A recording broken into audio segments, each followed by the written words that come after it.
Vasudevaya Devaki Nandanaya Cha Nanda Gopa Kumaraya Govindaya Namo Namaha. Mukam karoti vachalam pangum lingayaten girim yakripātamaham vande Sri Gurum Dīnataranam Paramanandam Madhavam Sri Chaitanya Ishwaram. Namo Vishnu Padaya Krishna Prasthaya Bhutale Srimate Jayapataka Swaminiti Namine. Namo Vishnu Padaya Krishna Prasthaya Bhutale Srimate Bhakti Vedanta Swaminiti Namine. नमस्ते सारस्वती देवे गौरवाणी प्रचारिणे निर्विशेष शून्यवादी पाश्चात्य देशतारिणे जय श्री कृष्ण चैतन्य प्रभु नित्यानंद श्री अद्वैत गदाधर श्रीवासादि गौर भक्त वृंदा हरे Krishna Krishna Krishna Hare Hare Hare Rama, Rama Rama, Hare Hare. Namo Vishnu Padaya Krishna Prasthaya Bhutale.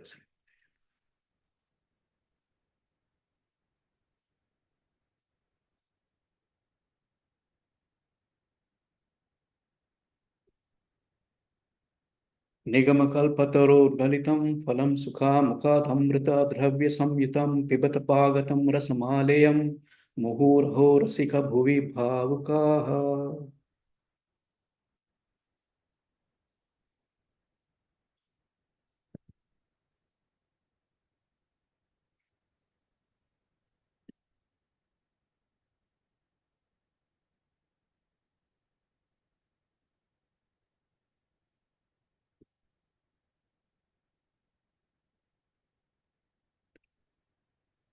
Are you all able to see my screen? Yes, Prabhu. Just a second, I'm facing some technical issue. Prabhu, if you don't mind, I can share the screen if I have your permission. Yeah, that will help, Mataji, if you don't mind. Yes, Prabhuji, I can share the screen.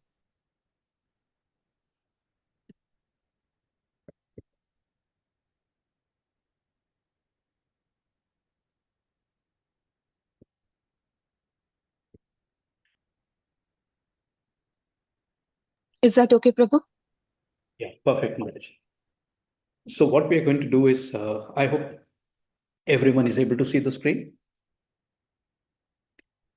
Yes, Prabhu. Yes, Prabhu. Yeah. So what we are going to do is, these are very, very short purports and, all interconnected. So from 56 to 61, we will read the shlokas, we'll recite the shlokas, and we'll be requesting whoever is raising their hands, we'll request them to recite the shloka after me. And then once they recite, then I will be reading the translation, or maybe I can request anyone else to read the translation and along with the purports. Purport being very small, so we'll take the benefit of reading the purport as well. And we will complete all of them from 56 to 61 in sequence. And then we will discuss, we will consolidate the entire shloka, and then we will discuss on that. Does that sound good to everyone? Yes, Prabhu. Yes, Prabhuji. Okay. So we are going to read from the 4th canto, 7th chapter, 56th verse. So this is the pastime related to the pastime of Daksha, Lord Shiva, Sati, the sacrificial arena, all of those things. So it's quite an amazing. And finally, this is the concluding verses of this particular episode of the. I think this began from the 2nd chapter onwards, and this is the final concluding verse wherein how Daksha repented of whatever action that he has committed. Yeah. So please pay attention to the shloka, and then whoever would like to recite after me can raise their hands. Rudram cha svena bhagena hi upadhava samahitaha karmano dhavasa sanena somapan itaranapi udavasya sahar tivikibihi sasnav avavritham tatha. Who's going Hare to Krishna. start? Hare Krishna, Prabhuji. Should I call out the names? Yes, please, Mataji. Please go ahead. Okay. Hare Krishna. Vasudha Mataji, you can read the shloka. Shanti Mataji, the translation. And Prabhuji, the purport also you want us to read? Yes, Mataji. Okay, Archana Mataji, the purport. Hare Krishna. Hare Krishna. Rudram च स्वेन भागेन हि उपाधावत् समाहितः. Hare Krishna, can you hear me, Prabhuji? Yes, yes, Mataji. Yeah, sorry.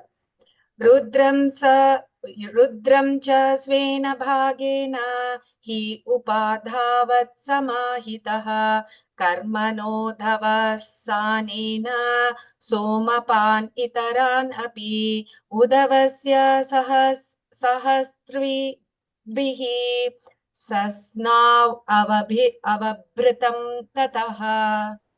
Hare Krishna, thank you. Hare Krishna. Translation Srila Prabhupada ki jai. With all respect, Daksha worshipped Lord Shiva with his share of the remnants of the yajna. After finishing the ritualistic sacrificial activities, he satisfied all the other demigods and the other people assembled there. Then, after finishing all these duties with the priests, he took a bath and fully satisfied. Thank you. Hare Krishna, Pranam Prabhu. Purport by Srila Prabhupada ki jai.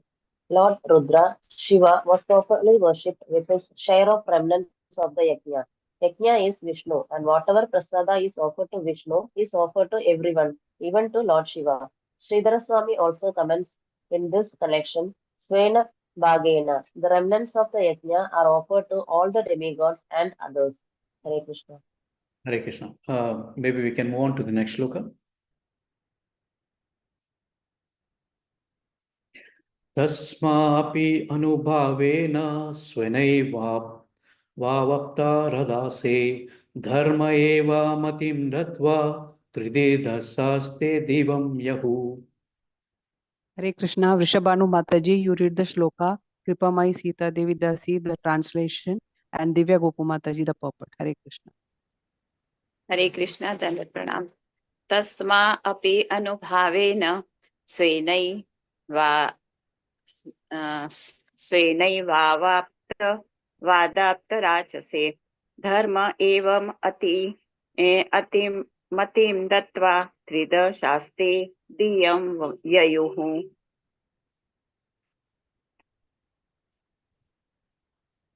Mataji, Prabhuji. Translation by Srila Prabhupada ki jai. Thus, worshipping the Supreme Lord Vishnu by the ritualistic performance of sacrifice. Am I audible, Prabhuji? Audible? Very much. Please go ahead. If we don't hear, we will let you know. Please go. Thus, worshipping the Supreme Lord Vishnu by ritualistic performance of sacrifice, Daksha was completely situated on the religious path. Moreover, all the demigods who had assembled at the sacrifice blessed him that he might increase his piety, and then they left. Thank you, Prabhuji and Mataji. Hare Krishna Prabhu, Dandavad Mataji. Purport by Srila Prabhupada ki jai. Although Daksha was considerably advanced in religious principles, he awaited the blessings of the demigods. Thus, the great sacrifice conducted by Daksha ended in harmony and peace. Hare Krishna. Evam dakshayani hitva sati purva kalaivaram jane himavata kshetre menayam iti susruma. Hare Krishna. Sunila Mataji, you can read the translation and purport. Hare Krishna. Hare Krishna Mataji. Hare Krishna Mataji, the shloka also. Okay. Okay, Mataji. Hare Ekam dakshayani hitva sati purva kalevaram jajne himavatah kshetre Menayamiti Sushrumam. Translation and purport by Srila Prabhupada, Prabhupada Ki Jai. Maitreya said, I have heard that after giving up the body she had received from Daksha, Dakshayani, his daughter, took her birth in the kingdom of the Himalayas. She was born as the daughter of Mena. I heard this from authoritative sources. Purport. Mena is also known as Menaka, and is the wife of the king of the Himalayas. Thank you.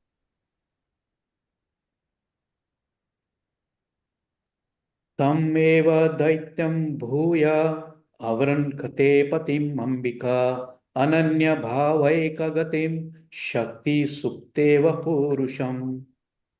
Hare Krishna. Chandana Mataji, you read the shloka and translation. I'll read the purport. Hare Krishna. Hare Krishna Mataji, Hare Krishna Prabhuji, Dandavat Pranams. तमेव दैतं भूया आव्रन्ते पतिमम्बिका अनन्य भावैक गतिं शक्ति सुप्तेव पुरुषम्. Translation by Srila Prabhupada ki jai. Ambika, goddess Durga, who was known as Dakshayani Sati, again accepts Lord Shiva as her husband, just as different energies of the Supreme Personality of Godhead act during the course of a new creation. Thank you, Prabhuji. Hare Krishna. Hare Krishna. Hare Krishna Prabhuji. Dandavat Pranam. Purport by His Divine Grace Srila Prabhupada Ki Jai. According to a verse of the Vedic mantras, Parasya Shaktir Vividhaiva Shruyate. The Supreme Personality of Godhead has different varieties of energies. Shakti is feminine and the Lord is Purusha, masculine. It is a duty of the female to serve under the Supreme Purusha. As stated in Bhagavad Gita, all living entities are marginal energies of the Supreme Lord. Therefore, it is the duty of all living entities to serve this Supreme Person. Durga is the representation in the material world of both the marginal and external energies, and Lord Shiva is the representation of the Supreme Person. The connection of Lord Shiva and Ambika or Durga is eternal. Sati could not accept any husband but Lord Shiva. How Lord Shiva remarried Durga as Himavati, the daughter of the Himalayas, and how Kartikeya was born is a great story in itself. Thank you, Prabhuji. Hare Krishna. Hare Krishna. एतत् भगवता सम्भोह कर्मा दक्षाधवारद्रुः श्रुतं भागवता चिष्यत् उदावान् मे बृहस्पतेः. Hare Krishna. Anita Mataji, you can read the shloka and the translation. Hare Krishna. Hare Krishna. एतत् भगवत शम्भोः कर्म दक्षाध्वरद्रुहः श्रुतं भागवताच्छिष्यात् उद्धवान् मे बृहस्पतेः. Translation by Srila Prabhupada, Jai Srila Prabhupada. Maitreya said, My dear Vidura, I heard the story of the Daksha Yajna, which was devastated by Lord Shiva from Uddhava, a great devotee and a disciple of Brihaspati. Hare Krishna.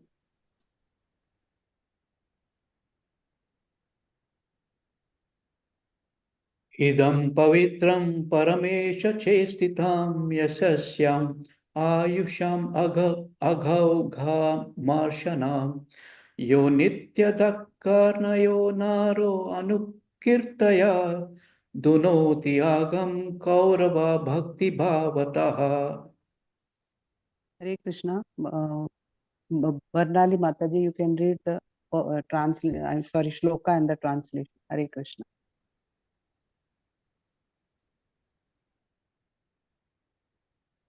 Hare Krishna Mataji. Sorry, Dandavat Pranam Mataji. Dandavat Pranam Prabhuji.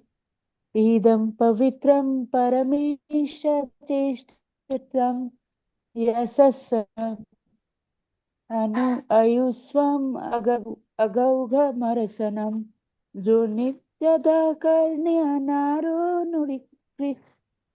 nukriyatya dhunoti agham kaurava bhakti bhavata. Hare Krishna Mataji. Should I read the translation also?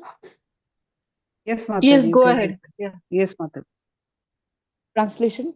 The great sage Maitreya concluded, if one hears and again narrates with faith and devotion the story of Daksha Yagna as it was conducted by Supreme Personality of Godhead Vishnu, then certainly one is cleared of all contamination of material existence, O son of Kuru. Hare Krishna Mataji. Purport thus in the Bhakti Vedanta purports of the 4th canto, 7th chapter of the Shrimad Bhagavatam entitled The Sacrifice Performed by Daksha. Hare. Hare Krishna. Thank you all so much. So thank you all once again for all of you having participated or participating rather in this yajna of Srimad Bhagavatam. Thank you so much.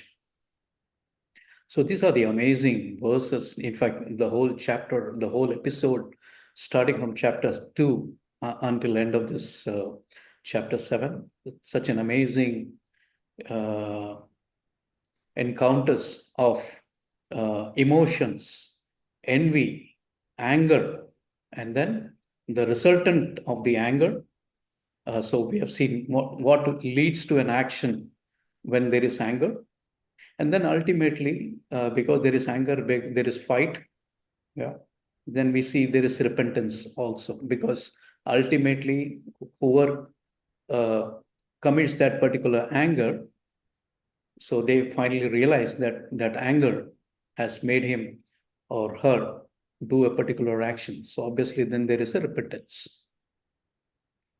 So Vidura is asking actually Maitreya Muni that why was Daksha so envious of Lord Shiva?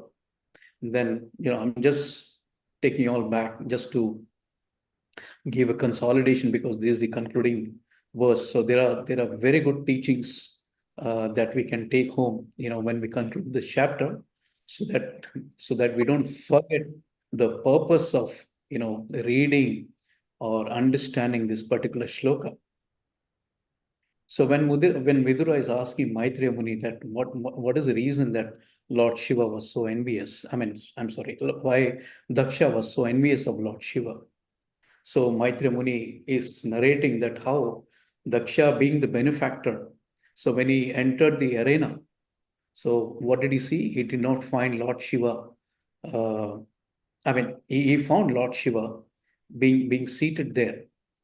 So since he already had that enviness in his heart against Lord Shiva, when he sees Lord Shiva, that anger was already building up. And he wanted to, display his anger towards Lord Shiva. So what did he do? He did not offer the remnants after performing the yajna. So first of all, when he entered the yajna, when he entered the arena, he was expecting everyone, gives him respect. But we all know that Lord Shiva was in trance, complete trance. And he was just keeping quiet. He was in complete trance. Everyone got up except for Brahma, Lord Brahma, because Lord Brahma happens to be Daksha's father. So he did not get up. And seeing Lord Shiva in trance, in fact, Daksha was actually anticipating that Shiva would also get up from his seat and give him respect. But that did not happen. So we understand from this, Sikshastakam that Trinadavi Sunichena Tarorapi Sahishnana. So though Daksha was expecting this from Lord Shiva, ideally it should not be. It should be the other way around, because Lord Shiva happens to be a pure devotee of the Lord. So he was actually not following the principle. Rather, he was expecting that Lord Shiva gives him respect. And then what did he do? He did not offer the remnants of the sacrifice to Lord Shiva. So ultimately, when Sati observed, Lord Daksha not offering the remnants, she realized that he is committing insult to her husband, and the embarrassment that was created. So what happened? She finally emulated herself. And then after she emulated herself, then there was an entire commotion in the arena. So there was a big fight that broke out, and everything was destroyed, including the head of Daksha. Then later, Lord Shiva was then finally pacified by Lord Brahma. And then he requested Daksha to, resume the sacrifice. And then finally Daksha, came and offered his apologies to Lord Shiva and then requested him to accept the sacrificial remnants. Now, if you see the whole episode, the purpose was to perform the sacrifice and to give the remnants to all the benefactors, which ultimately he had to do it. At the end, ultimately, it's like a circle. So ultimately he had to fill that circle. So he could have avoided all the fight, all the envy, all the troubles, all the commotions. He could have avoided in the first place itself, isn't it? But he didn't choose to do that. So in Bhagavad Gita 2.63, Krishna says, Krodhat bhavati sammoha, sammohat smriti vibrahmaha, smriti bhramshat buddhi nasho, buddhi nashat pranashyati. So in our daily life, we have observed how anger, envy has brought in so much of destruction to an individual, to community, to regions, to states, countries, continents, different universes. All historically, we read from the Shastras, historically, so much of fights. Why? Because of envy, because of anger. So what is the primary reason of this conflict? The primary reason being due to misplaced objectives. Now, this misplaced objective of life, we do not know what is the actual purpose of life. Why? Because the center of life, center of our life is not Krishna. The center becomes Maya. So the moment we have Maya as the center of our life, then what happens? I, me, you happens. Then there is conflict. And then finally, that conflicts will result into fight and war. Just to give you all an example.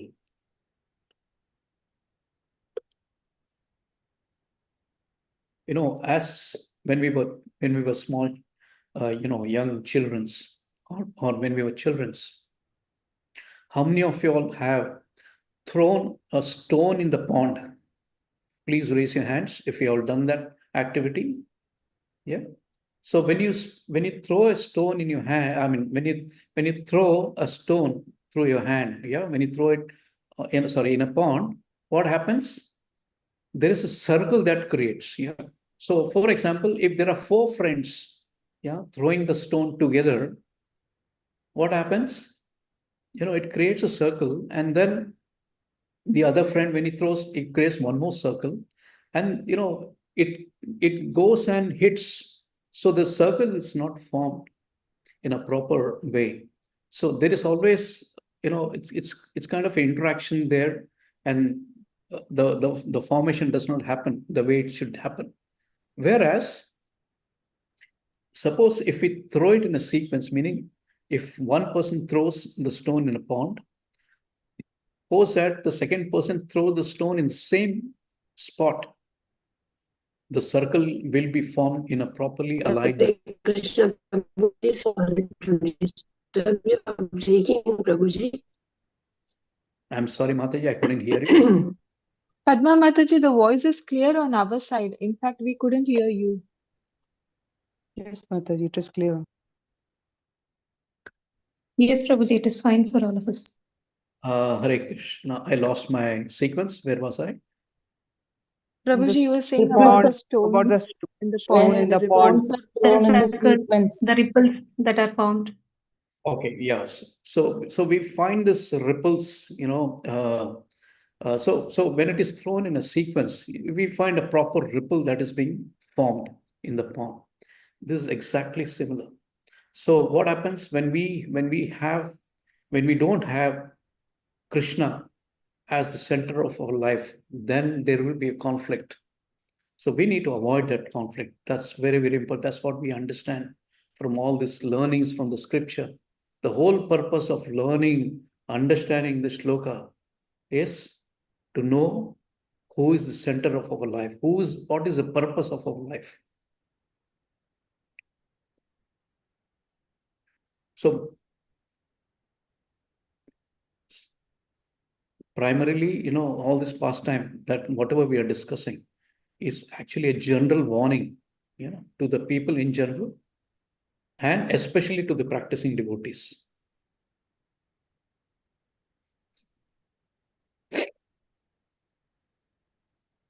I'm not able to see the shlokas. Is it being shared?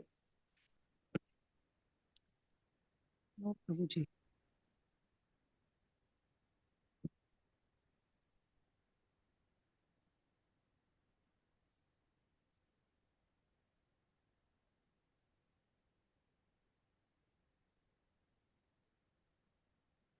This is okay, Prabhuji, getting through the shlokas? Yeah, Mataji. Okay, can you once again? Okay, I'm not able to. Okay, I'm fine. Okay, I got it. Thank you, Mataji.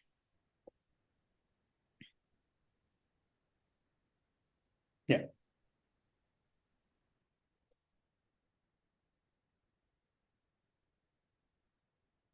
So yeah, coming back. So basically, this pastime is a general warning to all the practicing devotees, especially for us. Why? To protect our devotional service, and especially also to the people in general. So we need to be extremely careful that how we have to not get angry, not get offended, and not also to offend others. So many times, we get angry on so many little things. Yeah. And especially to someone, who are very close. So what happens then? Suppose if there are some incident that happens in our life, so what we tend to do? We keep meditating upon that particular incident. So when we start meditating upon that incident, we will also remember the person who is connected to that incident and who also committed that incident. So we keep meditating. So the moment we start meditating upon that, what will happen? We start developing hatred towards that person. And then,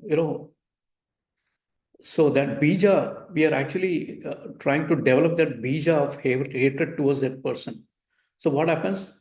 We keep recalling that incident over again and again and again. We are not able to forget that. And if you actually analyze those incidents, that could be very, very pity. Yeah. Mother-in-law, daughter-in-law, father-in-law, son-in-law, sister, husband, wife, brother, sister, cousins, friends, office, boss.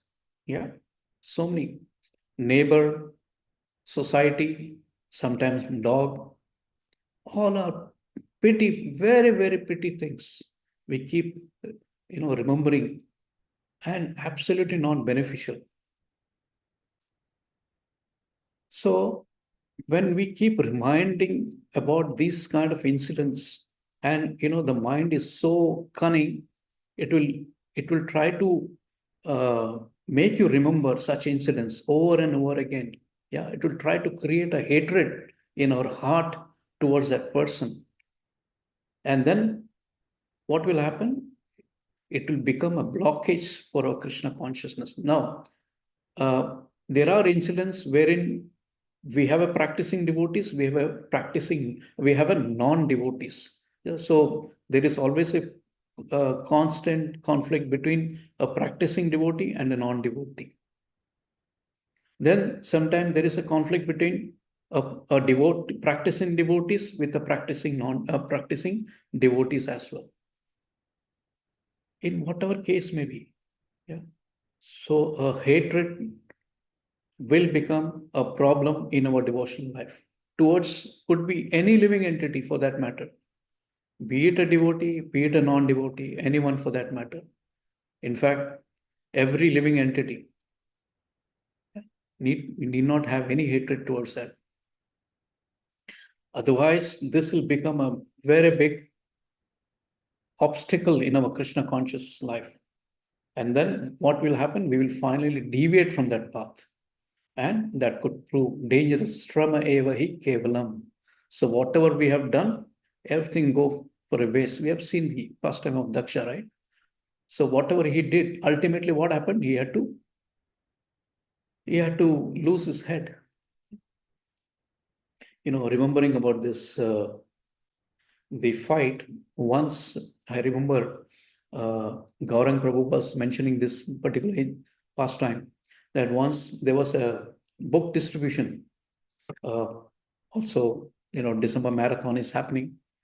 So there was a book distribution table that the devotees had put up in one of the roads in Nasik. Now, generally, if a devotee needs to put up a stall, they wouldn't take a permission, because they would just occupy a very small space in one of the corner, but keeping an objective that where people are moving around, where there are a lot of people around, so that the book could be distributed. So they had found that spot, and they were actually kept that stall, and they were distributing it. So at that point in time, there was a gang leader who saw that the book were being distributed. So he came and threatened. He said, "Oh, who gave you the permission? Why are you distributing here? This is my area. You shouldn't come. I'm giving you warning. Just go." And then he left after giving the warning. Then second day he came. He again saw the same people are still there distributing. So he literally came and threatened. He said, "If you don't go, I'm going to beat you up." And he threatened left, right, and center. And he was creating a lot of problems in distributing the books. On the third day, again, when he saw, again, he started pushing. He actually got physical. So one of the devotees, he came forward. No one expected this. And he gave one slap to that gang leader. In fact, the moment he slapped, all the other devotees actually ran away, because thinking that, why did he commit such a mistake? And now, it will create a lot of issues, and, we'll be in big problem. Now, they weren't sure whether they have to come back the next day, put the table, do not know what's going to happen. So, but this devotee who slapped, he said, no, don't worry. We'll come tomorrow again and put up the table. Let's see. So as usual, the table was put, and this gang leader, he came with some 10, 15 people. So all the other devotees saw, and, they were so scared. But then this person came, he immediately took some money, he gave it, he said, "I want to buy one Bhagavad Gita. I'm so sorry for what I did yesterday." So I was just remembering this pastime, that, how Bhagavad Gita, or how even a touch of a devotee, pure devotee, transforms people. So of course, I'm not trying to advocate the actions, but I'm just, just to keep the moment lighter, I'm just, sharing this pastime. But ultimately, fight or conflict is not good for our spiritual progress. That's what I want to say. So the whole section, I've just consolidated this section into two. One is on the angry side of the whole thing. How when we develop the enviness or the anger, so what is the result? And the second aspect is the Vaishnava Aparadha that one commits.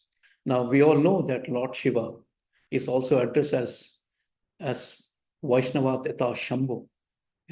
So in other words, he is the Param Vaishnava, or the pure devotee of the Lord. Now we all know that how Daksha offended Lord Shiva, or a Vaishnava. And what happened when he offended? He met with his Durgati, he lost his head. Ultimately, he had to continue with that particular head.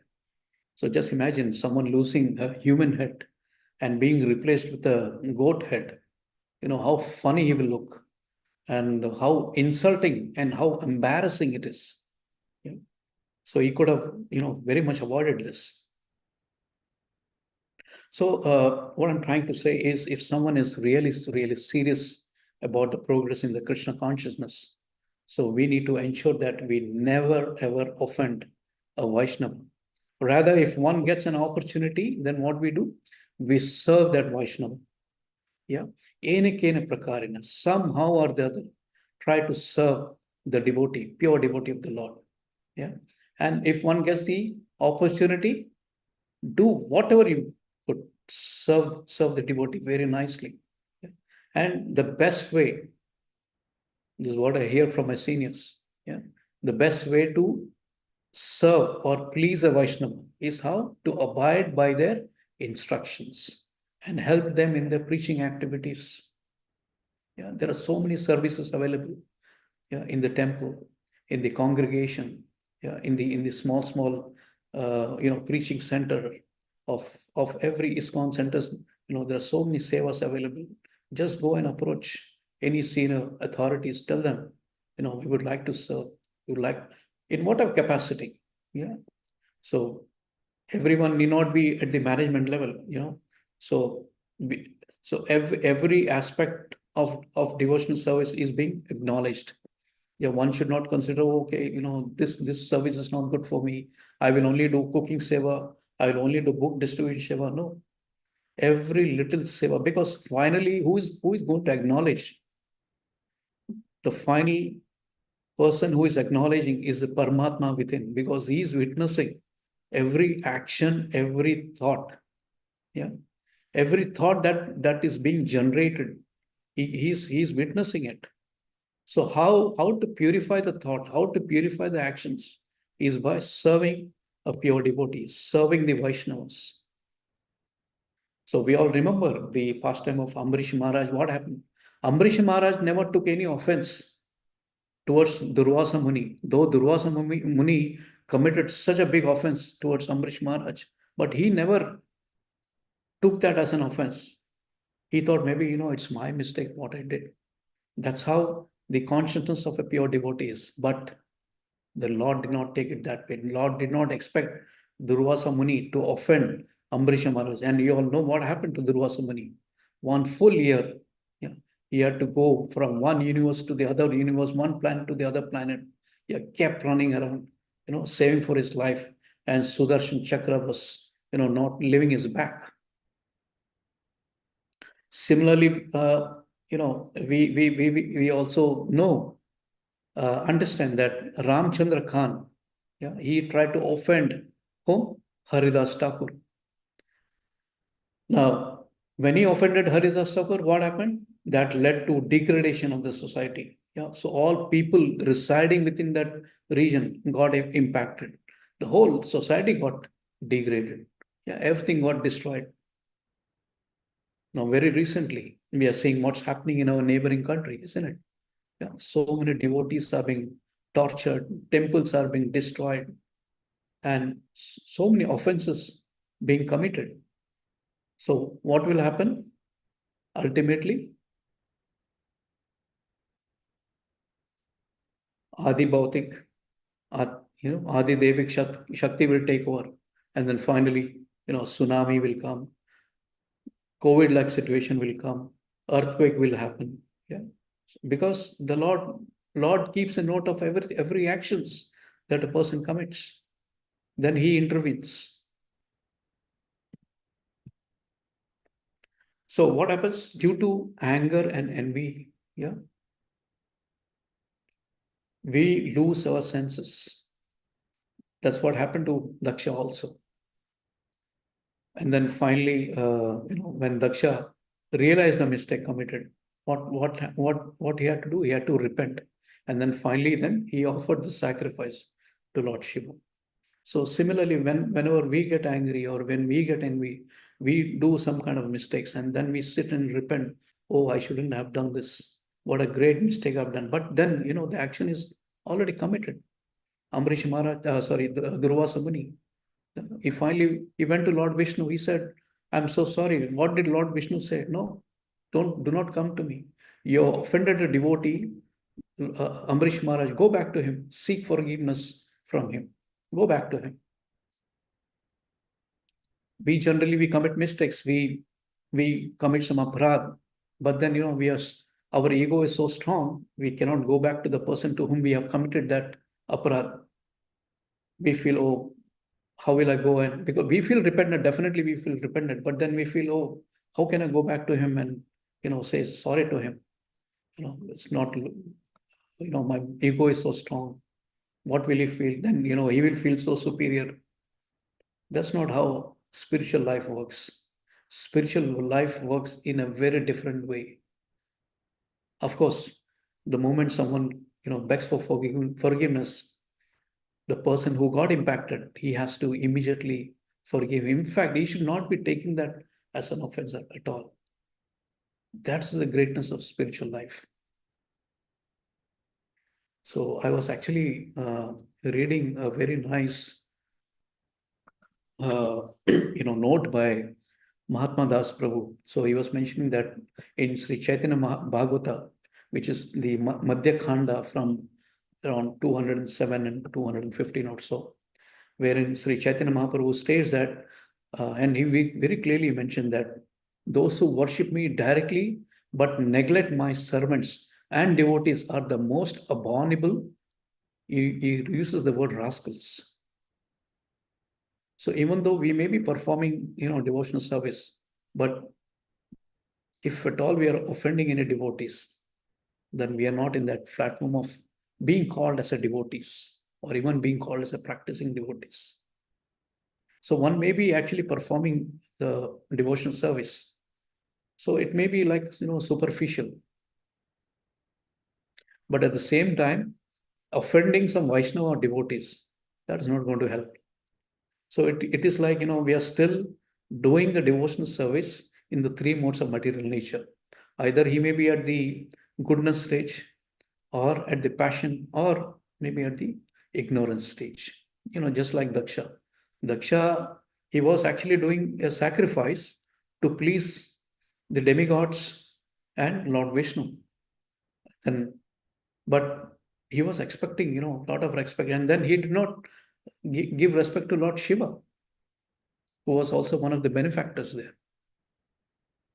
So what is the point? That means he had that envy in his heart, and with that he was performing. So similarly, when we perform any devotional service, but when we have some envy in our heart, that is not going to fructify. Yeah. So for example, in a congregation or in some, any dealings that we do, when we see some other person, we feel some kind of hatred. That is not going to help us in our devotional life. So we have to remove that hatred and the dirt and the enviness from the heart. Very, very important. So, but question is, how do we remove it? The only way to remove such hatred or enviness is by serving the devotees, not by serving the Lord. First is serving the devotees. Try to serve the devotees as much as possible. Try to abide by the instruction of the devotees. Devotees, the senior devotee says, okay, go and do book distribution. Just close your eyes and just follow. See how Krishna helps. Krishna will, mediate and ensure. I would like to share this, a personal incident, though I don't like to share this personal incident, but let me take that as an opportunity. My wife's aunt, who's actually now aspiring through our Guru Maharaj. And we were so amazed to know that just 3 days back, she has been distributing Bhagavad Gita outside a railway station. And she's a lady, she's now in her 60s, early 60s. She's a lady who wouldn't go out and talk to people. Now she's the one who's actually going and meeting people and giving books to each and every person that she's meeting. So she asked us, I feel so, I don't feel nice to go and, request people to buy something. We just told, my wife was just mentioning to her, don't think what you have to do and what you should not do. Someone has instructed you, Just go and do it. See how magic will start happening. And let me tell you, first day or first half of the day, she was feeling a bit reluctant to do it. But the second half of the day, she was mentioning that, it was like every person that she was approaching, that person happened to buy the book. So that created so much of positivity, and uh, it helped her, distribute more and more and more books. So the ultimate mantra is to just abide by the instruction of a senior devotee and to serve the devotee. Then this, unwanted, the envy that is in our heart will start eroding away. So, in other words, we have to move away from this aparadha. So, if you understand the word aparadha, the meaning is withdrawing from worship. Yeah. So, when we commit aparadha, that means we are actually moving away from worship. Yeah. So, aparadha exists when there is no sufficient love for someone. Remember this. Why do we commit aparadha? Because we don't love the other person. And when the love is there, then there will be no hatred or there will be no insults. And if we love someone, then we show it through service, respect, appreciation, and then intimate exchange. And we will never ever insult. So it's very, very important to avoid criticism. Remember this. This is the mantra. So our devotional service is 100% dependent on the blessings of our senior devotee. Yeah. Remember this. Because when we deal with them, when we abide by the instructions, obviously what we are receiving in return, their blessings. And that is what is our treasure. The moment we start receiving the blessings from a Vaishnava, that is our earnings of this particular, and that is the purpose of this particular life. Because that becomes our earnings to go back home, back to Godhead. And we receive the blessing as a result of our love, respect, service, and appreciation towards them. And as I told you, more importantly, by following their advice or respecting their advice or abiding by the instructions. Whereas if we offend them, what will happen? We will lose the opportunity to receive the blessing. And more importantly, we have to understand that we are surviving our Krishna consciousness to remain pure, isn't it? So, but when we offend, we cannot remain pure. So, if that insult takes place or there is a conflict that takes place, it is like, switching off our spiritual support system. So for everything, there is a support, isn't it? So if we are practicing our Krishna consciousness, what is the support system? Support system is one of the main support system is the devotees association. One cannot sit aloof, go into the jungle or sit in a confinement and practice Krishna consciousness. Though it can be done, but for a pure devotee. But practicing sadhaka like me, not possible. For me, a devotee association is very much essential part of my devotional progress. No devotee association, no progress. Very, very, important for me. I'm sure for many of us, we have that situation. So for us, the spiritual support system is devotee association.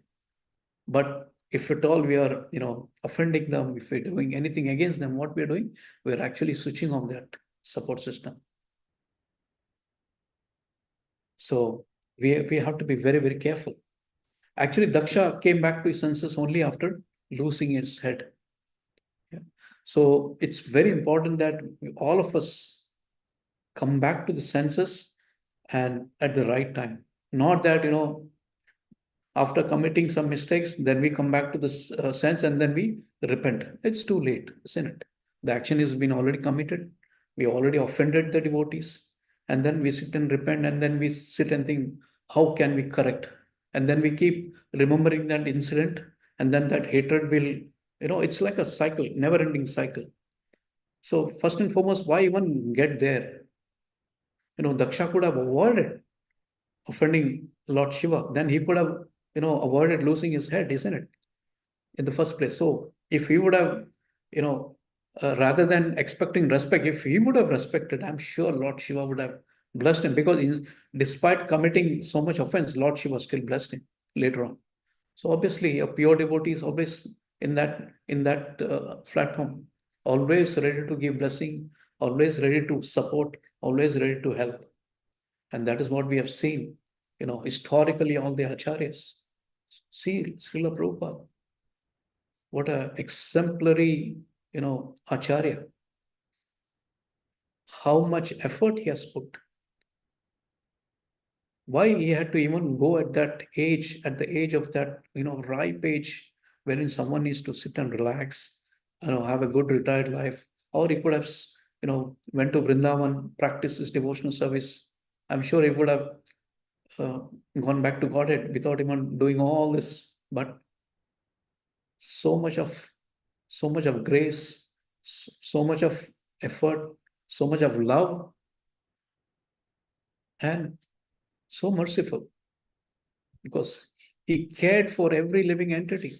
He wanted every living entity to go back home, back to Godhead. He knew, and more importantly, his spiritual master gave an instruction. So he took that instruction so seriously in his heart.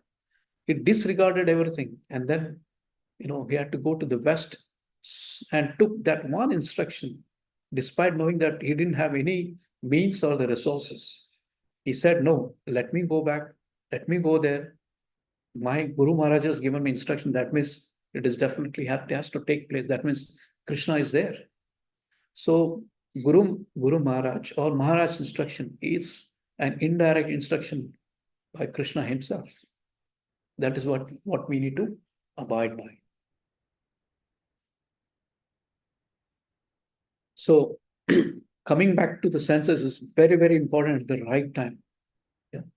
So we all know that from the moment of death, from the moment of birth, we are actually moving towards death. We all know that, but we do not realize this fact. And then what happens? We are so caught up in the worldly pressure. Yeah.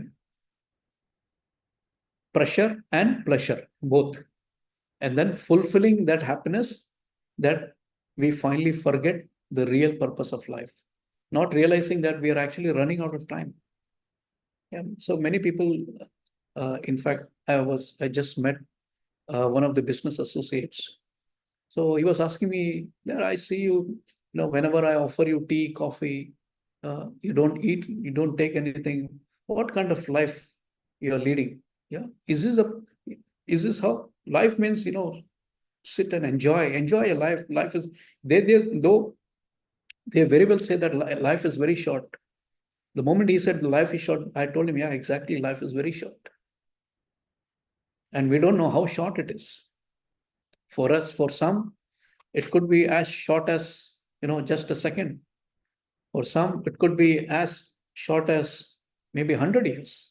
But everyone makes plan for more than 200 years, thinking that, we are going to live eternally.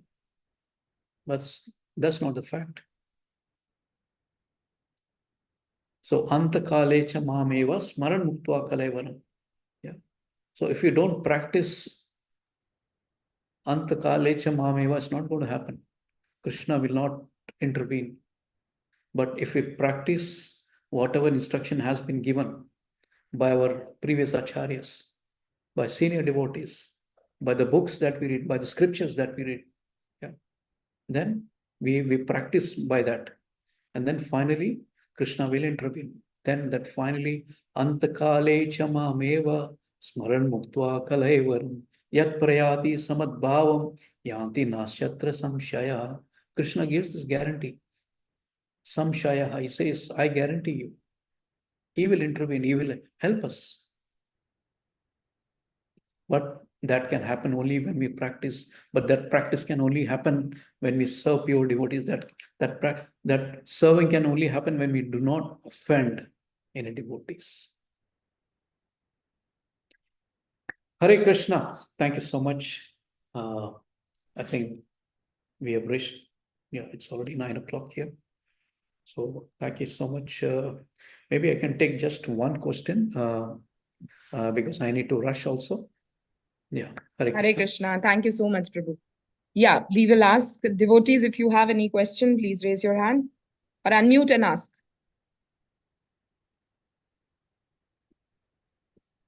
Hare Krishna. Hare Krishna, Prabhuji. Yeah. Hare Krishna, Mataji. Maya Mataji. Yeah, Mataji, please. Thank you so much, Mataji. Hare Krishna, Prabhuji. Pranams. Prabhuji, when husband and wife both are devotees, and husband wants to have still have the connection with the materialistic people who are not at all practicing devotion. So, and the wife's duty is to obey the orders of husband, and she has to follow.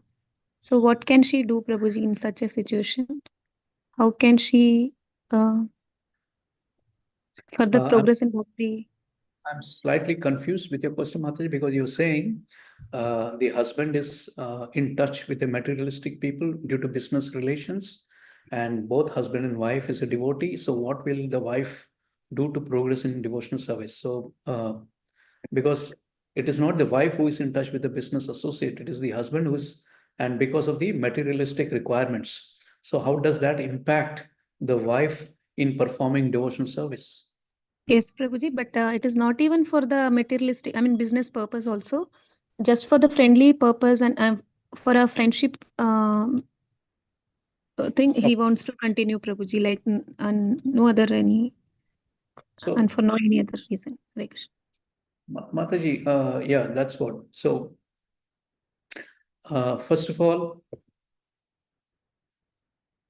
let's not there be competition between husband and wife in terms of devotional service. It has to go hand in hand. Devotional service is all about give and take. It needs to, Prabhupada always uses example of, especially the Grahastha life. Grahastha life is like two parallel lines of railway. So it needs to go in parallel. So similarly, we have to draw quite an underline, wherein we have to ensure that the material life and devotional line go in parallel but never cross each other. Otherwise, what will happen? Our devotional life will get derailed. Remember this. So this is an aspect that needs to be explained to the people who get associated with the materialistic people. We are not saying that we should not associate at all. Whatever minimum is required, because for our day-to-day life routines, for example, I'm not saying I'm a great devotee. I'm not at all a great devotee. I'm not even a devotee. I'm just trying to practice whatever is possible. So and I have seen many of the practicing devotees also. Even they do deal lot with materialistic people. But then that is outside the house. We need not bring them. We not bring that influence into our practice of devotion. So that is a line that we need to draw. And then what happens is when our devotional life is quite weak, then that influence will take us over because the Maya is so strong. But if our spiritual practice is strong, the outside influence can never ever interfere with our spiritual practice. So if you feel that the husband's practice is slightly weaker, then obviously the wife's practice needs to improve, needs to be even more serious, has to go on a level higher, just to, so that the imbalance is not happen. So when someone is going weaker, someone has to be a little serious and need to be a bit stronger so that, he can, it's like, if, for example, many many times we would have heard the story that if someone is getting drowned, and if a person who is getting drowned, and if he's trying to raise a hand, and then who can help him? Only someone who knows swimming, isn't it? and who's a strong swimmer. But even if the other person is not a swimmer, both of them will get drowned. So similarly, one person has to be a bit strong and try to save the other person. So that way, we will be able to, bring back that person who is getting diluted also. Thank you so much, Prabhuji. It was very helpful, Prabhuji. Pranams to you. Hare Krishna, Prabhuji. Hare Krishna, Prabhuji. Pranams, Prabhuji. Hare Krishna, Prabhuji. Dhanut Prabhuji, pranam. your kind self has given the life lesson to us today, Prabhuji, regarding anger. Anger, it moves towards quarreling, and towards it again and again recalling, and then starts hatredness, and causing downfall in Krishna consciousness. This formula your kind self has given, it is so helpful for us, Prabhuji. So, and then we must be aware in that positions, in all these circumstances.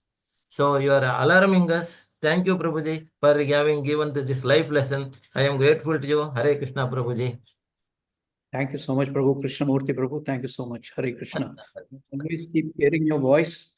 Never got good opportunity to interact with you.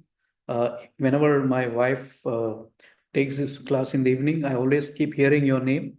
That's why I could recognize your voice also. Thank you so much, Prabhu. Hare Krishna. Hare Krishna, Prabhuji. Thank you, Prabhuji. Hare Krishna. Hare Krishna, Prabhuji. Pranams. Prabhuji, in today's class, you explained about the importance of serving devotees. But Prabhuji, nowadays we always get online association. But in Grihastha Ashrama, how exactly we can serve devotees, Prabhuji?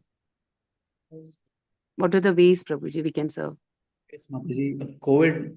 In fact, I remember because this online session started only after COVID, and I remember we were not doing as many classes, prior to COVID and during COVID. So in COVID, we actually did so many classes, and it was a daily affair for almost continuous 1 month. And in fact, this is the birth of COVID, why we are connected to in ICF also, isn't it? Because of COVID. So don't consider that if you're doing an online class, that means we are not serving devotees. No, we are serving devotees. See, there was an instruction from Ashish Prabhu. What's his name? Achyuta Gopinath Prabhu. Yeah, Achyuta Gopinath Prabhu. So we are actually abiding by his instruction, isn't it? So he has created such a beautiful forum. He's giving so many opportunities. Just imagine giving an opportunity for so many souls who are being connected from various regions, various countries, various states, coming together, discussing early morning about such a nice pastimes of Lord, taking instruction. All these are service, Mataji. Don't think that we are not doing any service. No. Don't think that, when we do Vapu Seva, it's only a Vapu Seva. Prabhupada very clearly states that if you abide, or if you read, when you read my books, and try to abide by the instruction, it is as good as my personal interaction. So don't think that if we are not doing any Vapu Seva, that means we are not doing any Seva at all. No, that's a wrong understanding. So any Seva, it could be online, it could be offline, it could be physical, it could be non-physical. Even probably some devotee may not have given us instruction. Maybe you would have read, some devotees book we would have read, and you would have said, okay, please, try to go and do book distribution. We might go to some remote location and, we would have done book distribution. Maybe just hearing his instruction, that is as good as Seva. Don't think that only someone will come personally and give instruction. No need. That is not how spiritual life works. Spiritual life works based on what instruction comes within our heart.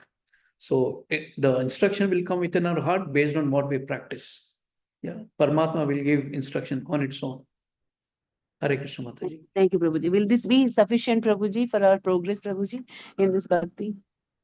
I will not say whether it is sufficient. We are not getting any chance to go outside and serve devotees or invite somebody or like that, Prabhuji, I'm asking. I'll tell you, there is nothing like sufficient in spiritual life. I wouldn't even use the word sky is the limit. So it's like a bottomless ocean. The service is unlimited. You can go to any extent, even being online. Now, for example, online, we can do translation. I know, I think Narayan Mataji is part of the group of, our Guru Maharaj, wherein there is a Mataji who is actually situated in Canada. Yeah. And every single day, our Guru Maharaj lectures, she's sitting there and transcribing. No one gave her instruction that, you sit and transcribe. No, she took it up officially because she was situated in some other country. Sitting in Canada, she is transcribing, ensuring that every word that Maharaj speaks, she has to translate, and then she has to broadcast it in the group. So it is all up to us what service we have to do. So if you feel online is not giving you, satisfaction, who is stopping you? Please go to the temple, go and meet the authorities, go and meet the devotees who can give you maybe physically. For example, some may have satisfaction giving an online lecture. Some may have getting an online instruction. It is all up to us in whatever way. Thing is, we need to have a very conducive environment to perform the devotional service in whatever way. Ene kene prakarena. This is the most famous line that my wife uses all the time. Yeah? So ene kene prakarena. Please try to do somehow or the other. Try to, progress in devotional service, whether physically, non-physical, online, offline. There is no. I wouldn't use the word sufficient. It is all up to us. Some may like to hear Kirtan on YouTube. Some may like to hear Kirtan live. Yeah. Some may like, someone else singing in your ear. Who knows? But whatever, just take it up. Whatever helps in progressing, in helping our devotional life. Hare Krishna. Thank you, Prabhuji. Thank you so much.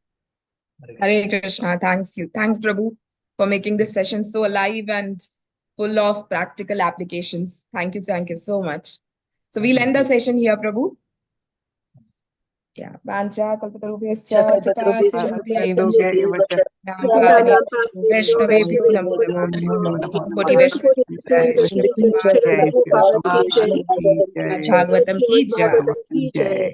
Hare Krishna. Shall I end the session, Prabhu? Thank you, Prabhu. Hare Krishna. Hare Krishna to everyone. Hari Bol.